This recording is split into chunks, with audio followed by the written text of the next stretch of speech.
ওনারা বলতেছিলেন যে পিআর পদ্ধতি নাকি দেশের জনগণ বুঝে না। তো গত সপ্তাহে বললেন বুঝেন না, আর সনদে স্বাক্ষর করার মধ্য দিয়ে উচ্চ কক্ষে পিআর মেনে নিলেন। পাবলিক কি মনে করবে আমাদেরকে? ফেসিবাদী হাসিনার 15 বছর এটা ছিল আইয়ামে জাহিলিয়াতের চেয়ে আরো জঘন্য। 24 আগস্টের পূর্বে প্রায় 18 বছর, 2 বছর অদ্ভুত ধরনের কেয়ারটেকার সরকার ছিল, যারা আওয়ামী লীগকে পুনর্বাসন করার কাজ করেছে। এরপরে একটানা 15 বছর বাংলাদেশ আইয়ামে জাহিলিয়াতের চেয়েও ঘোর অন্ধকারের মধ্যে নিমজ্জিত ছিল। 1000 বছর পূর্বে আইয়ামে জাহিলিয়াতেও কোন ব্যক্তিকে হত্যা করে সেই লাশের উপরে নৃত্য করতে আমরা দেখি নাই।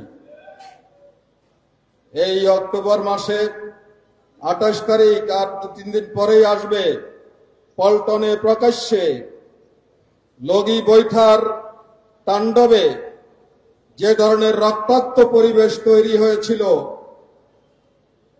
মানুষ মেরে তার উপরে নৃত্য করা হয়েছিল, এই ধরনের পৈশাচিক কাণ্ড আইয়ামে জাহেলিয়াতেও সংগঠিত হয়নি। সুতরাং এক কথায় আমরা বলতে পারি, ফেসিবাদী হাসিনার 15 বছর এটা ছিল আইয়ামে জাহিলিয়াতের চেয়ে আরো জঘন্য। খুন, গুম, হত্যা, সন্ত্রাস, লুটপাট, অর্থ পাচার, আয়নাঘর, মেগা প্রজেক্টের নামে মেগা দুর্নীতি সহ এমন কোন মানবতা বিরোধী অপরাধ বাকি ছিল না যা শেখ হাসিনা তার 15 বছরে সংগঠিত করেনি। সবচেয়ে বেশি ক্ষতি করেছে দেশে ইসলাম, ইসলামী আন্দোলন, মুসলিম জাতিসত্তার সমাজের সর্বস্তর থেকে এদেশের 90% মুসলমানের চিন্তা চেতনা আদর্শকে মুছে দেওয়ার জন্য তারা রাষ্ট্রযন্ত্র ব্যবহার করে জঘন্য ধরনের খেলায় মেতেছিল। সম্মানিত ভাইরা, আল্লাহ রাব্বুল আলামিন আমাদেরকে 5ই আগস্ট সাহায্য করেছেন। 5ই আগস্ট স্বৈরাচারী হাসিনার পলায়নের মধ্য দিয়ে আল্লাহ রাব্বুল আলামিন এটা প্রমাণ করেছেন যে আল্লাহ তাআলা জালেমকে ছাড় দেন কিন্তু ছেড়ে দেন না। যখন তিনি ধরেন, দুনিয়ার কেউ তাকে রক্ষা করতে পারে না। কোরআনে আল্লাহ বলেছেন, ইন্না বাতশা রাব্বিকা লাশাদীদ, আল্লাহর ধরা অত্যন্ত শক্ত। যখন তিনি ধরবেন, দুনিয়ার কোন সুপার পাওয়ারও তাকে রক্ষা করতে পারবে না। 5ই আগস্ট সেটা আল্লাহ তাআলা দেখিয়ে দিয়েছেন। বাংলাদেশের জনগণ অত্যন্ত অসহায়, কারণ তাদের 3 দিক থেকে একটা মুশরিক রাষ্ট্র ঘেরাও করে আছে। দক্ষিণ দিকে বঙ্গোপসাগর, আমাদের যাওয়ার কোনো রাস্তা নেই। একমাত্র আল্লাহ রাব্বুল আলামিন আমাদেরকে সাহায্য করা ছাড়া আর কোনো শেল্টার আমাদের আশপাশে নেই। সে কারণেই বাংলাদেশের জনগণকে 5ই আগস্ট আল্লাহ রাব্বুল আলামিন রক্ষা করেছেন। এই দেশটাকে শেখ হাসিনা ভারতের কাছে বিক্রয় করে দিয়েছিল। আল্লাহ তাআলা সেখান থেকে এই দেশকে উদ্ধার করেছেন। ছাত্র জনতার আন্দোলনের মাধ্যমে স্বৈরাচারকে আল্লাহ রাব্বুল আলামিন এখান থেকে বিদায় দিয়েছেন। সম্মানিত ভাইরা, 90% মুসলমানের দেশে আলেম ওলামা পীর মাশায়েখের উপরে কি ধরনের জুলুম নির্যাতন এসেছে আপনারা সংশ্লিষ্ট ভাইদের কথা শুনলেই বুঝতে পারবেন, লোম শিওরে ওঠার মতো। এই যে একজন ছোট্ট বক্তা আছেন না, মাদানী সাহেব, কি নাম, তিনি নিজ মুখে বলেছেন আমাদের সে হামজা, ওয়ায়েদ যে হামজা, আমির হামজা এই দুইজনেই বলেছেন যে আমাদেরকে নিয়ে পায়ে বেড়ি বেঁধে পায়ে শিকল পরিয়ে উপরে টাঙ্গিয়ে রেখে আমাদেরকে ঘন্টাকে ঘন্টা রাখা হতো। যে ওয়াইজদের ওয়াজে এই দেশের হাজারো লাখো মানুষ আল্লাহর দিন চিনেছে, তাদেরকে এইভাবে উল্টা করে জেলখানার ভিতরে টাঙ্গিয়ে নির্যাতন করা, এটা কোনো মানুষের পক্ষে সম্ভব নয়, এটা কোনো বিবেকবান ব্যক্তির পক্ষে সম্ভব নয়। এর দ্বারা তারা ইসলামকে উপহাস করেছে, আলেম ওলামাকে উপহাস করেছে, ইসলামী সভ্যতার সংস্কৃতিকে তারা উপহাস করেছে, এই দেশের মুসলমানদের প্রতি তারা উপহাস করেছে। সম্মানিত ভাইরা, 5ই আগস্টের পর ছাত্র জনতার ত্যাগ এবং কোরবানির বিনিময়ে আমরা দ্বিতীয় স্বাধীনতা লাভ করেছি। জুলাই অভ্যুত্থানে যারা রাজপথে ছিলেন, প্রায় 2000-এর মতো লোক তারা শাহাদাত বরণ করেছেন, 30,000-এর মতো মানুষ আহত হয়েছে, 60 জন শিশু নিহত হয়েছে। এইভাবে এক বিরাট ত্যাগ ও কোরবানির বিনিময়ে আল্লাহ রাব্বুল আলামিন এই বাংলাদেশকে হায়নার হাত থেকে উদ্ধার করেছেন। অভ্যুত্থানের পর গত 1 বছর আন্দোলনের যারা অংশীজন তারা এবং অন্তর্বর্তীকালীন সরকার আলাপ আলোচনা করে, পরামর্শ করে, মিলেমিশে আগামী দিনে এই দেশটাকে কিভাবে সুন্দর করা যায় সেই জন্য তারা কাজ করেছেন। আলহামদুলিল্লাহ 17 তারিখে ছাত্র জনতার জনগণের প্রত্যাশাকে সামনে রেখে একটি সনদ পাশ হয়েছে। রাজনৈতিক দলগুলো সেই সনদে স্বাক্ষর করেছেন। কিন্তু যেভাবে এই সনদ জাতির সামনে উপস্থাপন করার কথা ছিল, এখনো সেইভাবে এই সনদ এই দেশের মানুষ দেখতে পায়নি। আমরা এই আশঙ্কা থেকেই রাজপথে কর্মসূচি দিয়েছি। 7 দফা দাবিতে 19শে জুলাই আমরা সোহরাওয়ার্দী উদ্যানে সমাবেশ করেছিলাম। এরপরে কয়েক মাস আমরা দেখে আবারও 5 দফা দাবিতে আমরা কর্মসূচি দিতে বাধ্য হয়েছি। কারণ জনগণ যেভাবে চায়, যা তাদের প্রত্যাশা, সেইভাবে বর্তমান অন্তর্বর্তীকালীন সরকার যথাযথ ভূমিকা পালন করছেন না বলে আমাদের কাছে প্রতীয়মান হয়েছে। সেজন্য আমরা 5 দফা দাবিতে আন্দোলন করছি রাজপথে। আমাদের এই আন্দোলন দেখে অনেকে অনেক কথা বলে, সব আলোচনার টেবিলে আসার পরে জামাত ইসলামী কেন আবার রাজপথে গেল। যারা এই কথা বলে তারাও তো অতীতে নির্বাচন এবং আন্দোলন একসাথে চালিয়েছেন। আপনারা কি ভুলে গিয়েছেন? অতীতে যেই কয়টা নির্বাচন হয়েছে, সব কয়টা নির্বাচনের আগের দিন পর্যন্ত সব রাজনৈতিক দলই আন্দোলন করেছে, সংগ্রাম করেছে, দাবি আদায়ের জন্য মাঠে ছিল। তো আমরা রাজপথে আসলে আপনাদের আপত্তি কিসের? দাবি যদি পরিপূর্ণভাবে বাস্তবায়ন হয়ে যায় তাহলে আমাদের আন্দোলনের কোনো প্রয়োজন নেই। জুলাই সনদ একটি মাত্র ধাপ আমরা পার করেছি, সামনে আরো অনেক ধাপ আমাদেরকে পার হতে হবে।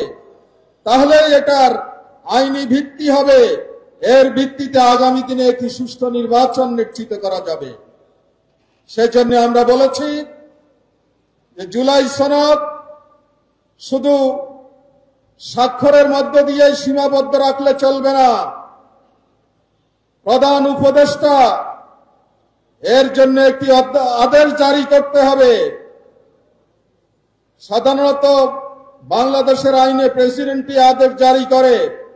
আইনের যদি কোনো সুযোগ থাকে তাহলে আমরা বলতে চাই প্রধান উপদেষ্টাকেই সেই সুযোগ নিয়ে আদেশ জারি করতে হবে কারণ প্রেসিডেন্টকে আমরা বিশ্বাস করি না। এটা হাসিনার নিয়োগ করা প্রেসিডেন্ট, তার কোনো আদেশ আমরা মানি না। যদি আইনের সুযোগ থাকে তাহলে প্রধান উপদেষ্টাই সেই সুযোগ গ্রহণ করে তিনি আদেশ জারি করবেন। আদেশ জারির পরে গণভোটের কথা আমরা বলেছি। গণভোটের মধ্য দিয়েই এটার সাংবিধানিক ভিত্তি নিশ্চিত হবে। আর এই গণভোট আমরা বলেছি নভেম্বরের মধ্যেই সম্পন্ন করতে হবে। একটা বড় দল একসাথে নির্বাচনের দিন গণভোট এবং নির্বাচন করতে চান, তারা মনে হয় যেন অতীত ভুলে গিয়েছেন। বাংলাদেশে একটি জাতীয় নির্বাচন হলে সকাল 8টা থেকে শুরু করে সন্ধ্যা পর্যন্ত ইলেকশন চলে। ভিতরে যারা ঢুকে এই সময়ের মধ্যে তারা রাত 8টা পর্যন্ত ভোট দেয়। তাহলে একটা কাজে যদি এত সময় যায়, আর একটা হচ্ছে গণভোট, সেটাও যদি একই দিনে করে তাহলে কি একদিনে নির্বাচন হবে? এখানে একটা গোলযোগ তৈরি হবে। এখানে প্রার্থীরা তাদের পাস করার জন্য ব্যস্ত থাকবে, গণভোট নিয়ে তাদের কোনো চিন্তা থাকবে না। ফলে গণভোট এদেশের জনগণের যে চাওয়া পাওয়া সেটা চরমভাবে ক্ষতিগ্রস্ত হবে। এই জন্য আমরা বলছি দুটো সেপারেট জিনিস, দুটো আলাদা জিনিস। গণভোট আগে হতে হবে, এরপরে নির্বাচন হবে। ওনারা তো উচ্চ কক্ষে পিআর পদ্ধতি মেনে নিয়েছেন, আপনারা শুনেছেন। তো গণভোট যদি ইলেকশনের দিন হয় তাহলে পিআর এর দশাটা কি হবে? আগে তো গণভোটে এটা পাস হতে হবে, এরপরেই না পিআর এর ভিত্তিতে উচ্চ কক্ষ হবে। তো ইলেকশনের দিন যদি হয় তাহলে তো উচ্চ কক্ষের এই বিষয়টাই অনিশ্চিত হয়ে যাবে। এই কারণে আমরা চেয়েছি আগেই যাতে গণভোট হয়। অতীতে অনেক গণভোট হয়েছে, 17 দিনেও কোনো গণভোট সম্পন্ন হয়েছে। সুতরাং আরো 1 মাস সময় আছে। এই সময়ের মধ্যে ডিসেম্বরের আগেই নভেম্বরের মধ্যে এই গণভোট সম্পন্ন করতে হবে। আমরা চেয়েছিলাম উচ্চ কক্ষ নিম্ন কক্ষে পিআর পদ্ধতি। ওনারা বলতেছিলেন যে পিআর পদ্ধতি নাকি দেশের জনগণ বুঝে না। তো গত সপ্তাহে বললেন বুঝেন না, আর সনদে স্বাক্ষর করার মধ্য দিয়ে উচ্চ কক্ষে পিআর মেনে নিলেন। পাবলিক কি মনে করবে আমাদেরকে? এটা তো কোনো দায়িত্বশীল সুলভ কথা হলো না। উচ্চ কক্ষে সংসদ সদস্যদের আনুপাতিক হারে সেখানে উচ্চ কক্ষে সদস্য নির্বাচিত হবে। আমরা বলছি যে জনগণের ভোটে আনুপাতিক হারে সংসদ সদস্য নির্বাচিত হবে। এটা বুঝানো বিচার তো কোনো কিছু নেই। আপনারা উচ্চ কক্ষ সংসদ সদস্যদের আনুপাতিক হারে এটাকে আপনারা মেনে নিলেন। আমরা যেটা বলেছি এটাই ছিল বাস্তব। কারণ এটা হলে বাংলাদেশের অধিকাংশ রাজনৈতিক দল জাতীয় সংসদে তারা যেতে পারবে। 1% ভোটও যদি কেউ পায় তাহলে তারা 3টা আসন জাতীয় সংসদে পাঠাতে পারবে। ওনারা এটার বিরোধিতা করেন কি জন্য আমরা এটা বুঝি না। তবে মনে হয় যে অতীতে যেভাবে 3টা দল জাতীয় সংসদে একক আধিপত্য বিস্তার করেছিলেন, নিজের খেয়াল খুশি মতো দেশ চালিয়েছেন, জনগণকে দাবার গুটির মতো ব্যবহার করেছেন, এখন যদি পিআর পদ্ধতি নিম্ন কক্ষে হয় তাহলে অনেক দল সংসদে আসবে, তারা ইচ্ছা করলেও অনেক কিছু করতে পারবে না, জনগণকে বোকা বানাতে পারবে না, সংসদেই প্রতিবাদের মুখে পড়বেন। তাদের এই স্বপ্ন নষ্ট হয়ে যাবে। এই কারণেই তারা নিম্ন কক্ষে পিআর মেনে নিতে চান না। পিআর পদ্ধতি গত 54 বছর পিআর পদ্ধতিতে নির্বাচন হয়েছে, সেখানে ভোটের পূর্ণ মূল্যায়ন করা হয়নি। ভোটাধিকারের প্রতি ইনসাফ করা হয়নি। একজন লোক যদি 1 লাখ ভোট পেয়ে সংসদ সদস্য হয় তাহলে 80,000 ভোট যিনি পেলেন তার ভোট কি, তার ভোটের অবস্থাটা কি হবে? এই সনাতন পদ্ধতিতে নির্বাচন হলে ওই 80,000 ভোট যিনি পেয়েছেন তার ভোট পচে যাবে, তার ভোট নষ্ট হয়ে যাবে, তার ভোটের কোনো মূল্য থাকবে না। পিআর পদ্ধতিতে নির্বাচন হলে এই ভোটগুলো মূল্য হবে, কারণ তখন জনগণের যেই ভোট সেই ভোটের ভিত্তিতে সংসদে আনুপাতিক হারে সংসদ সদস্য যাবে। ফলে যারা বেশি সংসদে বেশি আসন পাবেন তাদের ভোটের যেভাবে মূল্য হবে, কম আসন যারা পাবেন তাদের ভোটের মূল্য হবে। আমরা এই কারণে সনাতন পদ্ধতিকে বাদ দিয়ে বিহার পদ্ধতিতে উচ্চ কক্ষ নিম্ন কক্ষের নির্বাচন আমরা দাবি করেছি, কারণ এর মধ্য দিয়ে সকলের ভোটের মূল্য হবে। সম্মানিত ভাইরা, সেজন্য আমরা এই দাবি পূরণের জন্য এবং নির্বাচনে সকল দল যাতে সমান সুযোগ পায়, লেভেল প্লেইং ফিল্ড যাতে নিশ্চিত হয়, সেজন্য আমরা আন্দোলন করছি। আমরা এই স্বৈরাচারী আমলের সব ধরনের খুন, দুর্নীতি, লুটপাটের বিচার দৃশ্যমান করার জন্য আমরা আন্দোলন করছি, কারণ এগুলোর ফয়সালা না হলে বাংলাদেশে আগামী দিনে একটি সুষ্ঠু নির্বাচন সম্ভব নয়। সম্মানিত ভাইরা, জামাত ইসলামীকে যদি আগামী নির্বাচনে জনগণ বিবেচনা করে রাষ্ট্র পরিচালনার দায়িত্ব দেয়, তাহলে আমরা বাংলাদেশে এক নম্বরে একটি সাহসী সরকার কায়েম করব, যেই সরকার দুনিয়াতে আল্লাহ ছাড়া আর কাউকে ভয় করবে না, কোন শক্তিকে ভয় করবে না, কোন পরাশক্তিকে ভয় করবে না। তারা নির্ভয়ে দেশের জনগণের ইচ্ছা আকাঙ্ক্ষা অনুযায়ী দেশ পরিচালনা করবে, ন্যায় নীতির ভিত্তিতে দেশ চালাবে, সন্ত্রাস বন্ধ হবে, দুর্নীতি বন্ধ হবে, কালো টাকা বন্ধ হবে, অর্থ পাচার বন্ধ হবে, সর্বত্র প্রশাসন নিট অ্যান্ড ক্লিন হবে এবং সেখানে আইনের শাসন, জবাবদিহিতা নিশ্চিত হবে। এই ধরনের একটি সরকার আমরা কায়েম করব ইনশাআল্লাহ। জামাত ক্ষমতায় গেলে আমরা দেশের প্রায় 400 কোটির উপরে যুবক আছে যারা বেকার, আমরা তাদেরকে ট্রেনিং দিয়ে দেশে এবং দেশের বাইরে পাঠিয়ে আমরা তাদের কর্মসংস্থানের ব্যবস্থা করব।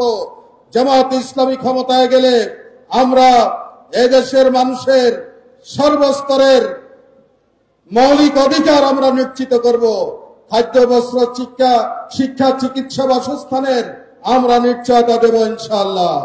আমরা যদি ক্ষমতায় যাই, নারীর অধিকার আমরা নিশ্চিত করব। আজকে নারীদেরকে বর্তমান সভ্যতা পুরুষ বানিয়ে স্বাধীনতা দিয়েছে, ইসলাম নারীদেরকে নারী রেখে যে স্বাধীনতা দিয়েছে ওটাই সম্মানজনক। আমরা সেই বিষয়টি সামনে বিবেচনায় রাখবো। নারীদেরকে মায়ের জাতি হিসাবে, বোনের জাতি হিসাবে, স্ত্রীর জাতি হিসাবে আমরা মর্যাদার সর্বোচ্চ আসনে তাদেরকে প্রতিষ্ঠিত করব। তাদের জন্য সবকিছুই শালীনতা বজায় রেখে আমরা সুযোগ সুবিধা নিশ্চিত করব। জামাত ইসলামী যদি ক্ষমতায় যায়, আমরা আইন সংস্কার করব। এখনো ব্রিটিশ আমলের পুরানো আইন বাংলাদেশে, এই আইনের ভিত্তিতে দেশ চলছে। রাষ্ট্র সংবিধান বিভিন্ন পর্যায়ের আইন কানুনকে একটি স্বাধীন দেশের উপযোগী করে আমরা রচনা করব এবং সেভাবে আমরা ভূমিকা পালন করব। জামাত ইসলামী যদি ক্ষমতায় যায়, তাহলে এদেশে অমুসলিমদের পূর্ণ অধিকার নিশ্চিত হবে। তারা এখন যেভাবে আছে তার চেয়ে শান্তিতে বসবাস করতে পারবে, আমরা সেই ব্যবস্থা করব। আল্লাহর নবী বলেছেন, অমুসলিমরা আমার রাষ্ট্রে আমার অঙ্গীকারের আওতায়, কোন অমুসলিমের উপরে যদি অন্যায়ভাবে কেউ হস্তক্ষেপ করে, আমি নবী কাল কিয়ামতে আল্লাহর আদালতে তার পক্ষে দাঁড়াবো। সুতরাং আমরা যদি সেভাবে অমুসলিমদের অধিকার দিতে পারি, তাহলে ইসলামের সৌন্দর্য দেখে তাদেরকে বলতে হবে না, চাপ দিতে হবে না, তারা কোরআনের কাছে মাথা নত করবে, তারা ইসলামের প্রতি এগিয়ে আসবে। আজকে আমাদের চরিত্রের কারণেই অমুসলিমরা ইসলামকে ভয় করে। সম্মানিত ভাইরা, বাংলাদেশের জনগণ অর্থনৈতিক দিক থেকে অনেক পিছিয়ে আছে। আমরা এই দেশটাকে একটি উন্নত রাষ্ট্রে পরিণত করার জন্য অর্থনীতিকে পুনর্বিবেচনা করব, পুনর্বিন্যাস করব, সমৃদ্ধ অর্থ ব্যবস্থার মধ্য দিয়ে বাংলাদেশকে আমরা সমৃদ্ধশালী দেশে পরিণত করব। সম্মানিত ভাইরা, সেই কারণে আমরা যেই টার্গেটে, যেই কর্মসূচি নিয়ে এগিয়ে যাচ্ছি, সর্বস্তরের জনগণের কাছে আপনারা সেগুলো পৌঁছায় দেবেন। জনগণকে আপনারা আশ্বস্ত করবেন, মানুষের ঘরে ঘরে যাবেন, পাল্লার পক্ষে গণজোয়ার তৈরি করবেন। নেগেটিভ কথা আমরা বলবো না, অন্যরা যা বলে সেভাবে আমরা বলবো না। পজিটিভ হয়তে, সুন্দর কথায়, সুন্দরভাবে গণমানুষকে আমরা আকৃষ্ট করার চেষ্টা করব।